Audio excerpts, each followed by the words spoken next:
In a large, bustling pet market, a sleek black car stopped.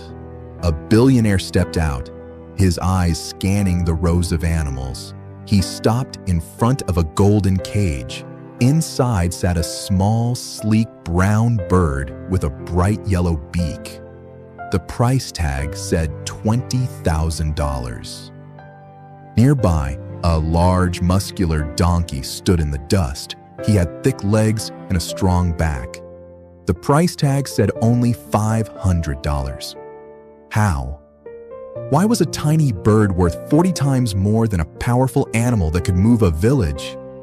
In this market, these two were neighbors. One was Dusty, the donkey. He was the hardest worker in the valley. He could carry a heavy cart loaded with bricks for 7 hours without a complaint. The other was Goldie, a mynah bird. Goldie was small, but his eyes were intelligent and curious. Every day, Dusty pulled heavy carts through the mud. The pet dealer loved showing him off. "Look at those muscles," he would say. Dusty was powerful, reliable, built for hard work, but he wasn't happy. Deep down, he felt his strength was all he had to offer. The next afternoon, the billionaire returned to the market. He walked slowly past cages and stalls, observing, judging. He looked at Dusty and nodded. "A strong donkey," he whispered. "He could work my mountain estate. I will give you $500. Dusty felt a small spark of pride. $500 was a fair price for a donkey. Then the billionaire walked over to Goldie. The mynah bird did not flutter or scream. He straightened his feathers, looked the billionaire in the eye, and spoke in a clear, confident voice. "Good afternoon, sir. A man of your status deserves a companion of equal intelligence." The billionaire froze. His eyes went wide. "Did you just speak to me?" Goldie tilted his head and began to sing a beautiful melody. When he finished, he whispered, "I have mastered 100 phrases. I can even predict the rain by the scent of the wind." The billionaire turned to the pet dealer. "How much for the bird?" The dealer smiled. $20,000. Dusty's jaw dropped. $20,000 for a bird that doesn't even have the strength to lift a hammer? The billionaire did not hesitate. He wrote a check, took the golden cage, and left. That night, Dusty stood alone in the dark. He felt a heavy weight in his heart. "I am bigger. I am stronger. I sweat more. Why am I worth so little?" An old owl was watching from the roof. He flew down slowly and sat on Dusty's fence. "You look troubled, Dusty," the owl said. "I am," Dusty sighed. "I work until my bones ache. But that little bird who just sits and talks got $20,000 for its rare ability.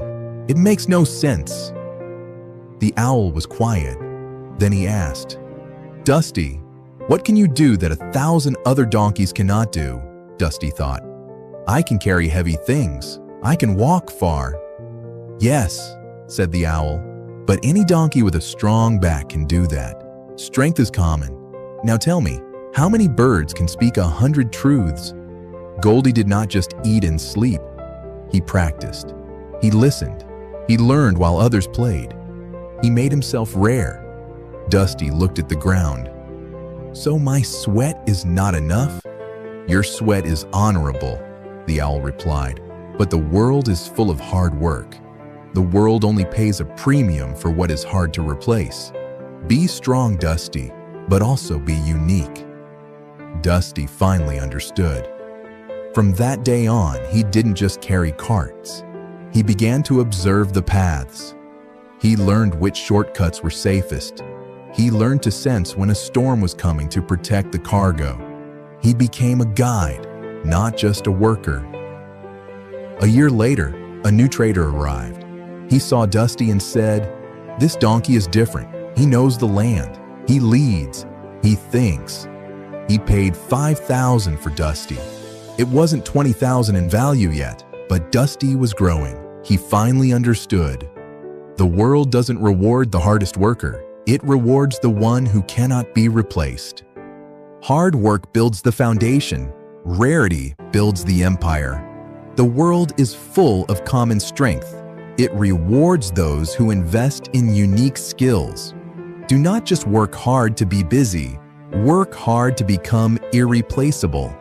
When you become rare, the world will stop at your price tag. If this made you think differently, like, share, and subscribe. Thank you.